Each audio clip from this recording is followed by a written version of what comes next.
bows protrude from maximum blocks of concrete, glass and steel mushrooms, architectural air, digital maps tell us where to go.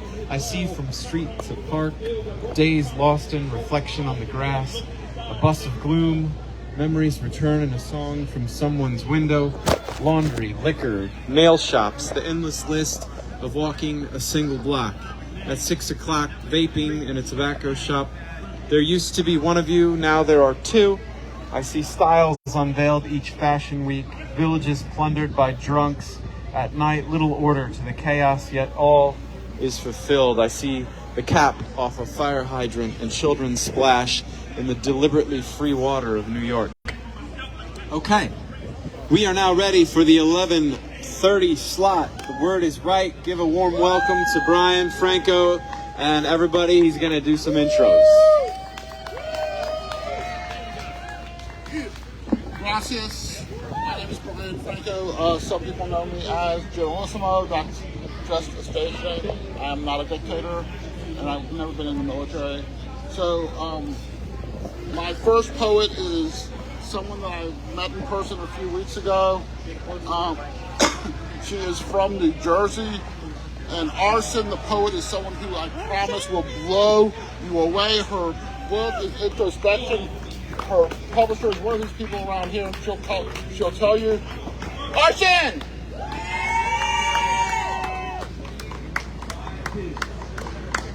Hi everyone, how are you today? Sorry, I'm a little short. Thank you. All right, guys, I'm gonna come closer to the mic. Is it better now? Now, this is very apt because I was gonna do one about my voice. I wish my voice was sweet like honey, melting into a warm cup of tea on a rainy day that illuminates the delicacies of my femininity I'm scared to embrace. I wish my voice was strong like honey, sweet and smooth instead of the lioness roar you hear before you, unwavering. Even when I want nothing more than to be held, strong and resilient without relent. I don't always want or need to be the lioness. And I'm so tired of having to always be resilient and strong. It's like the harshness of my voice has molded me into the harshly independent person you see before you, where I don't need anyone, but damn do I wish there were people around that I could lean into and melt like honey, while they embrace me like a warm cup of tea. I am strong unapologetically, but I am visibly shielded and protected in the armors of having to be harsh. There is strength in being gentle.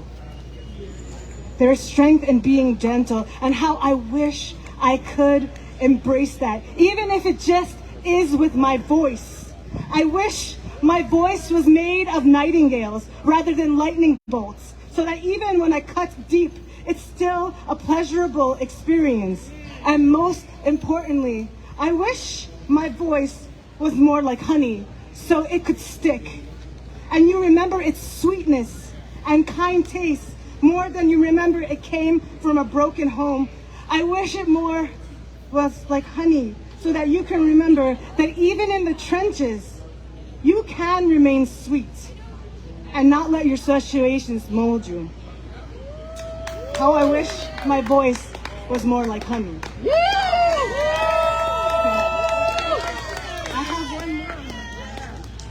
I have one more for you. This one's my favorite one. It was supposed to be about my grandmother, but then it became about my mental health, and that doesn't sound like it makes sense now, but you will. The first time I saw death, I was 17 years old. My grandmother laid motionless on her bed, frothed from her convulsion, put her in the state, drool pooling at the side of her mouth. Kind of like when one is in a deep slumber, drool comes out the side of their mouth, or maybe that's just me. I always thought death was more dramatic, more drastic. Turns out that drama occurred when one gets revived from their fading, like my grandmother did. The breath of fresh air we knew her to be received her breath of fresh air. It changed my world and raised its meaning to value the sanctity of life, until I met myself in the depths of strife. I nearly forgot who I was, let alone this new mantra I had taken up. I was 29.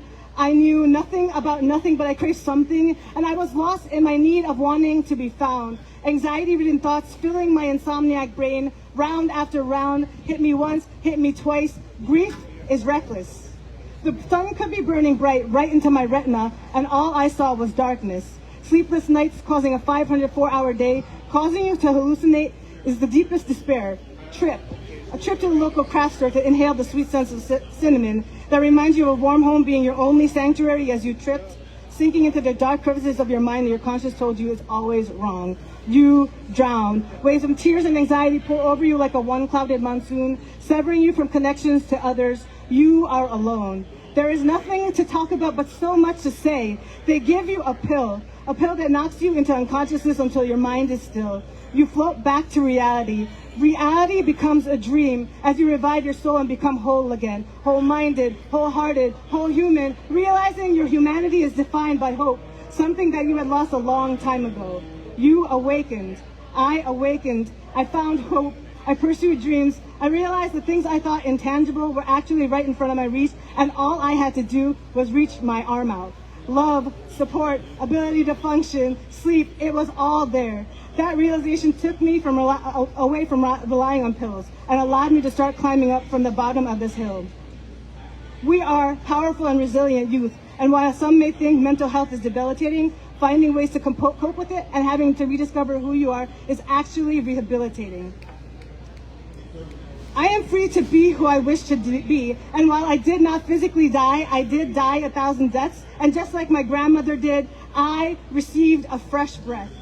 I am my own breath of fresh air now. I embrace the soil that allows me to stand in it, allow my words to flow as I mean it, allow my soul to sing how it feels, and redefining who I have become has given me fresh oxygen. Now I find myself being my own breath of fresh air. Thank you so much for your time. My name is Arsen. My publisher's right over there. Do I publish it? Next up, I'm so sorry. You did perfect. Okay, everyone. I am so proud to introduce the first person in the history of the world to be the Pittsburgh Slam champion 2 years in a row. She recently released a book with Red or Green Books called In Lieu of Flowers. She is also my niece. That's between her and me. And she is spectacular. Miss Shockie G!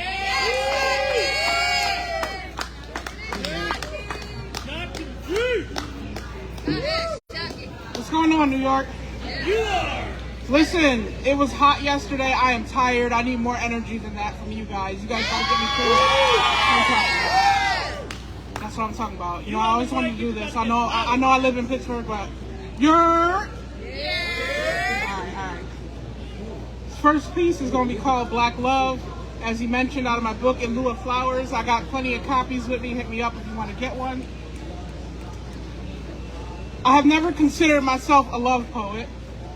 They say they don't relate to my love poems anyway. They like me better when I recite poems about being black. I say, but ain't that the same?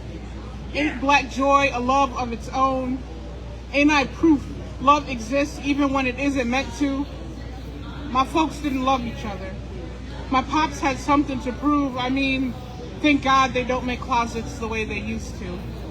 My mother dropped me off and went chasing demons, and as sure as I am standing here, I wouldn't take none of it back. Because I was born black, and black means strength and culture, setting trends and breaking barriers. Never let the skin make me inferior. I am cookouts and block party, electric slide and Cupid shuffle. Don't believe them when they equate this black with struggle. I've seen the way we come together when the world falls apart.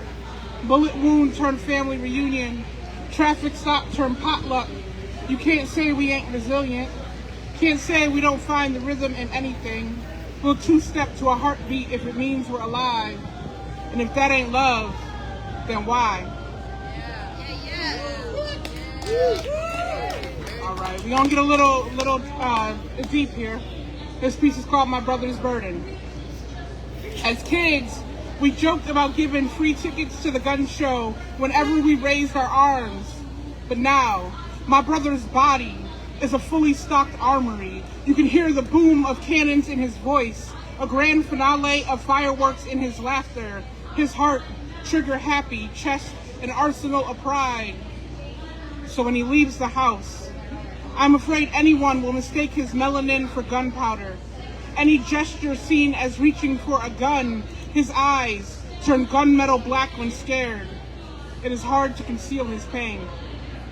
I have seen the way America looks at him, like a wet dream, call him fetish and pray. My brother is a moving target, a walking excuse, a closed coffin ready for wake. I wish I can paint my brother any color than chalk outline or mural, camouflage him into this world.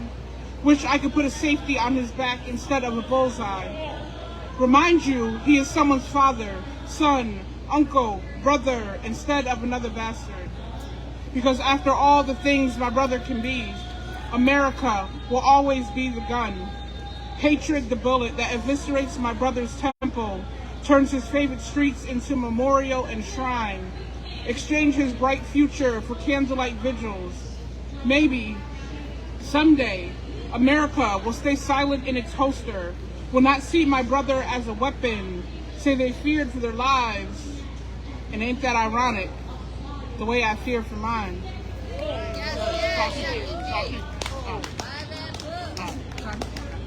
All right, thank you guys. Love you all. Buy that book. Oh my Lord. By the way, on the first Sunday of every month, Shockie G does a wonderful panel discussion on LGBTQ issues. Go to thewordisright.com. I mean, go to the Word Is Right on Facebook. That's the word is WRITE. Our next person on the fourth Friday of every month does Freestyle Fridays with Ray Jane. And some people call her the Queen or Thunder Long. Hit it up, Thunder Long. Y'all ain't ready. Y'all ain't ready. What's up, y'all? Oh, come on. Y'all can do better than that. How y'all doing? All right. As you mentioned, my name is Ray Jane, and I'm going to get right into it. I got my little timer here, so we can be respectful. This first one is entitled Blacker. Listen, I'm only finna tell you again, I'm blacker than you thought. Yes. Real black like that side of the hand, blacker than you let me be, blacker than you want. Blacker than your chokeholds, blacker than your taunts. Blacker than black slave catchers, blacker than your taunts. Blacker than you can imagine, real black like that side of the hand. On that side, black. I'm blacker than you thought. Listen, I'm only finna tell you again. Thank you. Alright. This next one is entitled Equilibrium. And I'm gonna sing a little bit, if that's alright. Yeah. I can feel it coming in the air tonight. Oh Lord, I've been waiting for this moment for all my life. Oh Lord, oh Lord, I've been unbalanced for most of my life. In fact, I can't quite remember a time when I felt steady, when I felt ready. Instead of scared, filled to brim with fear, seems remarkably clear that the one thing I was sure of was that nothing was really sure. And yet my knees still found the floor, and prayer still swam out of my lips, carrying me on its shoulders, lifting and hurdling all of life's boulders with me, not for me. No matter how frequently I beg to be older, in my mind's eye I remain, shielded in branching bonsai, rooted deeply, but not sure of where my reach dies, fearing the ends of my fingertips, daring not to grab at dreams for fear that I might overreach and miss and slip and burst, metaphysical bottom lip, gripping shoulder chip with every subconscious lick. But thankfully I am not the only hand on my wheel. Tops of my pyramids opening to the rhythm life lives, how even strife gives lessons in how to sway. Just like heartbreak, return to the drums to my prescription. I've learned to listen, to balance difference between dreaming and reminiscing, reminding me with various versions of sharp and gentle nudges into fate that seem accidental. In the tuition, wisdom is just and incidental. I'm paying attention, linking my physical and my mental, learning how life is so complex is somehow simple. I feel like sunrise is levitating on my eyelids and I can see way past the pride lands. I'm peeping the hyenas but not complete yet, so still falling for their calling cards, lying and intimacy fraud. Oh Lord, I've been waiting for this clarity all my life. I climbed into myself and had to stretch myself twice to fit who I knew I'm supposed to be. It still feels wild. I'm still getting used to it. This metamorphosis, new and old self, still living inside one, each stepping on when God beckons me onto my scales. Not false like Lady Liberty or hoax like Lady Justice. This balance is not conditional, it's optional. I chose to blossom, grow, still willing it's so, but she's still a little clumsy though, but still kepping, I'm stepping till my yellow brick road becomes real, until my vibration is all that I can feel. Thank you. Find me at ITSRAYJANE on all platforms. Peace. Thank you.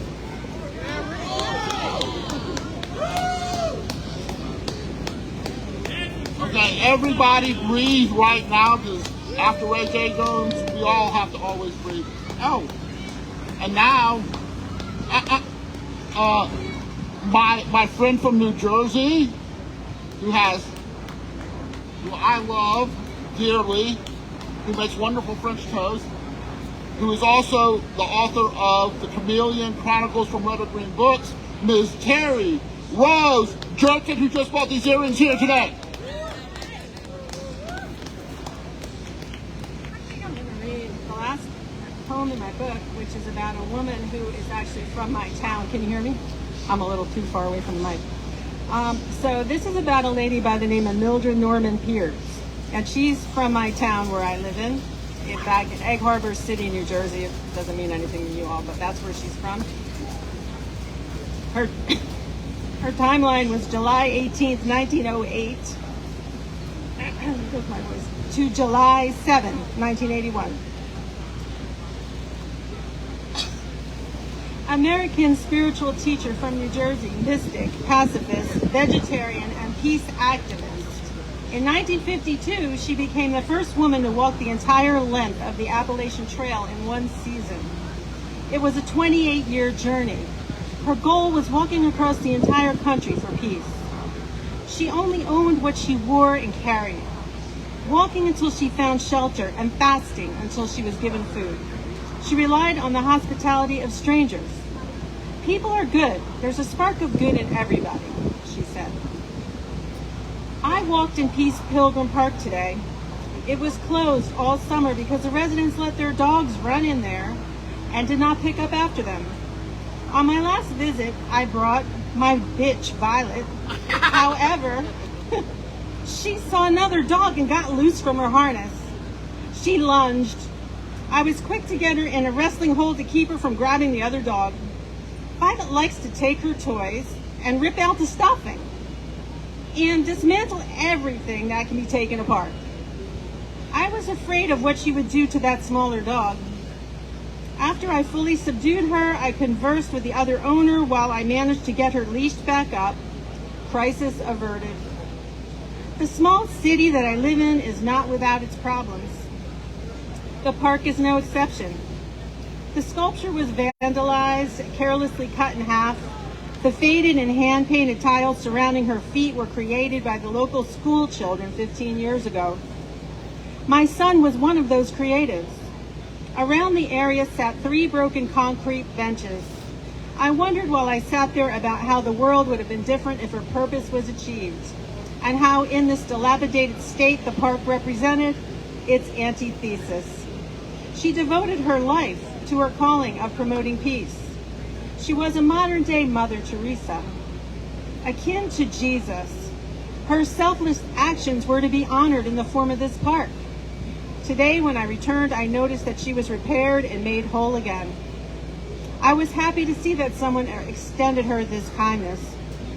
This left me free to admire the other beauty of the surroundings. The significance of this woman and her timely purpose stands truer today.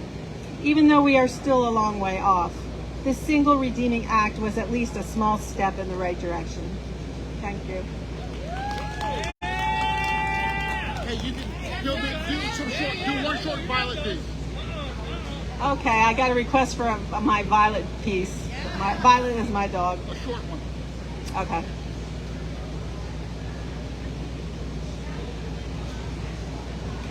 Violet.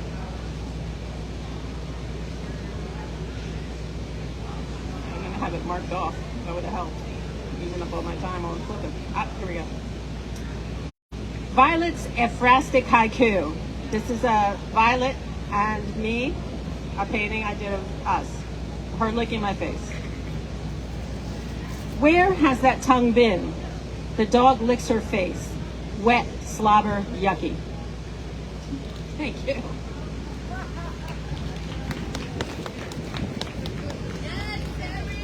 I personally met Violet, and I have to tell you, Violet is everything and everything. Okay, this is my book, Everything I Think Is On My Mind by Red or Green Books. I do have them for sale for $15, but I'm going to read some poetry right now. So this poem was just published in a Scottish journal called Blotter's Jotters. It's called Atomic Whiplash. You know how in cop shows, when a house is booby-trapped with explosives, people get out just in time to not be blown up, but just in time to be thrown into the air from the front steps. Then they always rise from the ground, usually with minor injuries. In real life, when someone gets thrown by explosive force, they will likely need at least a neck brace for the whiplash. When I met you, the second you walked away, my body flew an unknown amount of miles. You were an atomic bomb that flew up in my heart. The emotional whiplash of the infatuation I suffered slammed my heart against the walls of my psyche as if you were a fish hook dipped in worm smoothie, and I was an unsuspecting catfish who recently rose from the muck and mire of the riverbed. You were my savior walking on water, making me jump in the air to greet you till my gills needed resuscitation. When you allowed me back in the water, unbeknownst to me, you had turned water to wine, leaving me in a drunken existence, lest I tried to breathe air, which is not advantageous to a catfish. But at least if I ever eat an actual worm on an actual hook, whoever grills me up will have catfish steak marinated in wine with notes of infatuation and whiplash. Okay. This was written in another Scottish anthology called Joined Up Writing 3. It's called The Real Reason the Pyramids Were Built. I was told a decision I made could unravel my future. But time, aka past, present, and future, is in a constant state of flux. Present becomes past once future happens. The cycle continues on a moment-by-moment basis ad infinitum. Think of time as a ball of yarn with just enough yarn to roll down the side of a Giza pyramid. One end of the ball of yarn is attached to a post at the top of the pyramid. As it rolls down the side of the pyramid, unraveling, a waggly-tailed Labrador retriever impatiently awaits its arrival because its owner had soaked a tennis ball in beef broth, let it dry out, then threaded and wrapped enough yarn to roll down the side of a Giza pyramid around the ball. As the ball of yarn unraveled, the desert wind sent the scent of beef to the dog. When the tennis ball arrived, the dog grabbed the ball in its mouth and pulled it till the final length of yarn exited the ball. Think of the complete ball of yarn as the past, which turned into the present as it unraveled, and finally became the future when the dog started gnawing at it. So, if someone ever tells you a mistake you made can unravel your future, tell them the physics of time disallows for the future to unravel. Thank you. And this is why my expose on the chocolate chip industrial complex was nominated for a Pulitzer. How did chocolate chips find their way into everything under the fucking sun? A 1940s cookbook from the Toll House Inn tells the story of how chocolate chips were leftover bits of chocolate that were added to a cookie recipe as a gap.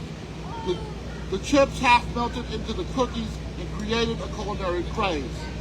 I wholeheartedly disagree with the ubiquity chocolate chips have achieved in the American food lexicon. 1.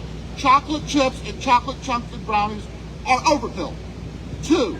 To sprinkle chocolate chips into icing or frosting on a cake or as an ice cream topping is not a good thing, Martha. 3. On that note, I'm not a fan of chocolate chips and ice cream. I prefer my mint chocolate chip ice cream without chocolate chips. 4. I should write a dissertation about why chocolate chips do not belong in cannoli. They just don't. A little bit of dried fruit sparsely dispersed in the ricotta filling is classic stuff, but chocolate chips make an American mockery of an Italian classic. 5. Chocolate chips have no place inside pancakes or waffles. Chocolate chips do not belong in my breakfast, period. 6. They do make a damn good cookie, but I prefer oatmeal raisin. And I'm just going to finish off with the first page of my book, which are 6 haikus, and they're called A Slew of Haiku. 1. The meaning of life is not about breathing, but deciding to breathe. 2. Cynicism is an acquired attitude. No one is born that way. 3. Optimism is more than just an idea. It can be mantra. 4. Embrace your crazy. You are who you are is who you are. You are a human. 5. Figurative life best for sale. When it rains, my mind sends me to places perfect for drowning. And 6. The worms can't do all the work. Teach a man to fish, and he might not have patience to wait for a fish.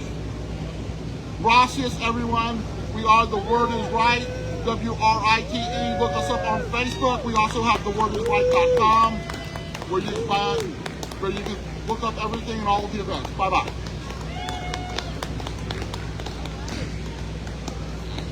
Is that yours? Yeah. Oh, wow. I didn't know you were doing that.